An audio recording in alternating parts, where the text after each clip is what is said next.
There is a coastline somewhere in the world where the ocean does not ask permission. The waves arrive in darkness. They arrive against black rock. They do not slow for the lighthouse. They do not pause for the names carved into the cliff. They do not care what was standing there before. The water comes, the rock holds, or it does not. And in the morning, the shape of the coast has changed again, slightly, irreversibly, without ceremony. Most people spend their lives believing they are the lighthouse keeper, watching, waiting, hoping the storm will pass before it reaches them. But the Stoics understood something the lighthouse keeper forgets. The storm is not coming for you. The storm is simply the nature of things in motion, and how you are shaped by it, that is the only question worth answering. This is not a video about surviving loss. It is not about bouncing back, moving forward, or finding the silver lining in what has been taken from you. Those words belong to a different conversation, a softer one, built for comfort rather than truth. This is about standing correctly inside impermanence, about understanding, as the Stoics did, that nothing which passes through your life was ever truly yours to keep. And learning, through that understanding, to live with a posture so grounded that even the black ocean cannot move you from what matters. We begin with Posidonius, and we begin with the Forge. Teaching 1. The Forge does not apologize. Posidonius of Apamea was one of the most rigorous minds in the Stoic tradition. He was a philosopher, a scientist, a man who looked at the structure of the natural world and saw philosophy inside it. Not comfort, but instruction. He understood that nature does not operate through exception, it operates through law. And the first law is transformation. In a forge, iron does not become a blade by accident. It enters the fire as raw material, unrefined, heavy in the wrong places, brittle where it should flex. The heat does not destroy the iron, it makes the iron honest. It burns away what was never meant to remain. And then pressure, patient, deliberate pressure, shapes what is left into something that can hold an edge. Posidonius saw impermanence this way, not as damage, as refinement through contact with reality. When something you relied upon is removed, a relationship, a role, a version of yourself you had grown comfortable wearing, the instinct is to name it theft. To say, I had this, and now it is gone, and something is owed to me for the loss. But the Forge does not apologize for the heat, and impermanence does not owe you an explanation for the shape it leaves behind. The first Stoic teaching is this: impermanence is not happening to you in cruelty. It is happening to you in honesty. What remains after the fire is what was always real. Teaching 2. You were borrowing, not owning.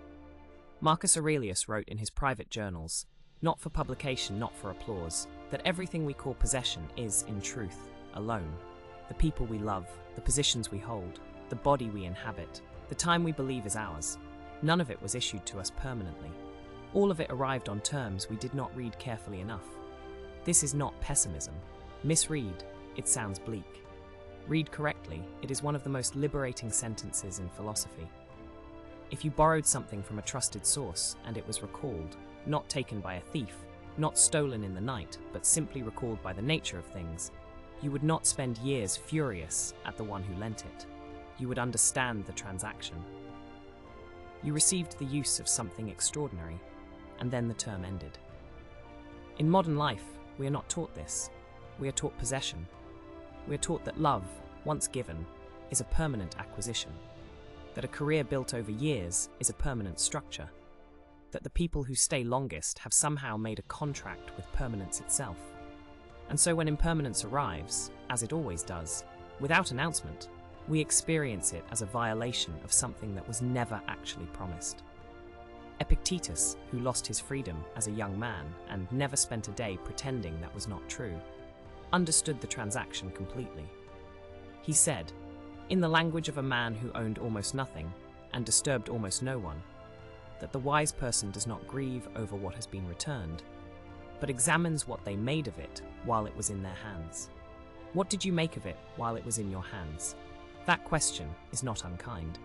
It is the only question left after impermanence has spoken. Teaching 3. Grief without theatre. There is a misconception buried in how people talk about Stoicism and loss. The misconception is that Stoics did not feel grief, that they moved through the deaths of people they loved, through the end of things they had built, through the slow erosion of everything familiar, and felt nothing, that they were stone. This is wrong, and the Stoics themselves corrected it repeatedly. Seneca, writing to a friend who had lost someone irreplaceable, did not tell him to feel nothing. He said, "Feel what is real, grieve what deserves grieving, but do not make a theatre of it. Do not build a monument to your suffering, and live inside it as though the suffering is now your identity." Grief to the Stoic is not the enemy. Grief untethered from reason. Grief that has consumed the person grieving, that has become its own justification, that uses loss as a permanent excuse to stop living with intention. That is the concern. There is a difference between a person who has been shaped by loss and a person who has been stopped by it. The forge analogy holds here too. The iron that enters the fire and refuses every attempt at shaping, that stays rigid, that fights the pressure, does not emerge stronger. It cracks, not because the fire was unkind, but because the rigidity was total. Grief is real. Let it be real. But the Stoic asks, after you have felt what is honest, will you let the forge complete its work, or will you demand that the fire stop so you can remain unshapen? Teaching 4. The posture inside the storm. Return for a moment to the coastline, the black water. The lighthouse standing not because the storm cannot reach it, but because it was built with the storm in mind. The Stoics did not teach that difficulty would be absent from a well-lived life. They taught something far more precise, that the correct posture inside difficulty was available to anyone willing to practice it. And that posture begins with a single, radical act of clarity. Separate what is happening from what it means. A storm arrives. That is happening. You telling yourself the storm means you are being punished, that you are uniquely unlucky, that things will always be this way, that nothing you build will ever last. That is not happening. That is interpretation. That is your mind doing what untrained minds do, reaching for narrative when reality is too uncomfortable to hold in its raw form. Posidonius was clear that the mind which cannot separate event from interpretation is a mind that will always suffer more than the event itself warrants. Because the event ends, the interpretation does not, unless you decide it will. The posture the Stoics are after is this: stand inside the storm as it actually is, not as the story you are telling about it. Let the rain be rain, let the wind be wind, let the loss be loss, real, heavy, earned in grief. And then, when the weather of the moment has been met honestly, return your attention to what you can shape. Not what was taken, what remains, not what ended. What you will now do with your standing.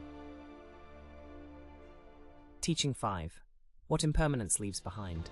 Here is what the forge always leaves when the heat and pressure have completed their work. Not less, more. Not a diminished version of the iron that entered, but a sharper one. A version that knows, through material experience rather than borrowed wisdom, exactly what it is made of. The blade that has been through the forge does not wonder whether it can hold its edge under pressure. It has already answered that question in the fire. This is what impermanence, properly understood, deposits in a person. Not damage. Clarity. You learn what you actually valued when it is gone. Not what you thought you valued, not what you told yourself mattered during the comfortable years, but what you would return to if you could, what you would have said if you had understood the loan was temporary, what you would have done differently with the time you were given. That knowledge, that specific, hard-won knowledge, cannot be purchased in comfort. It is not available in easy seasons. It is not offered in the absence of loss. It lives only on the other side of the fire. And the people who have passed through it honestly, who met the grief without theatre, who separated event from interpretation, who stood correctly when everything shifted, those people carry something that cannot be named simply as strength. They carry proportion, the capacity to know, in real time, what matters and what does not, the ability to stop fighting impermanence and start using the shape it has given them. Seneca, near the end of his own life, wrote words that have survived not because they were inscribed on stone, but because they were true. That the person who has learned to hold everything lightly does not suffer the loss of anything deeply, because they have already grieved the loan the moment they received it. They have already made their peace with the terms. And so when the term ends, they are not surprised. They are only quiet quiet is not emptiness. Quiet, in the Stoic tradition, is the sound of a person who is understood. The storm coast does not rage against the water. The lighthouse does not negotiate with the wind. The forge does not ask the iron whether it is ready. Nothing stays. The ocean knew this before language existed. The Stoics understood it before most of us were willing to look directly at it.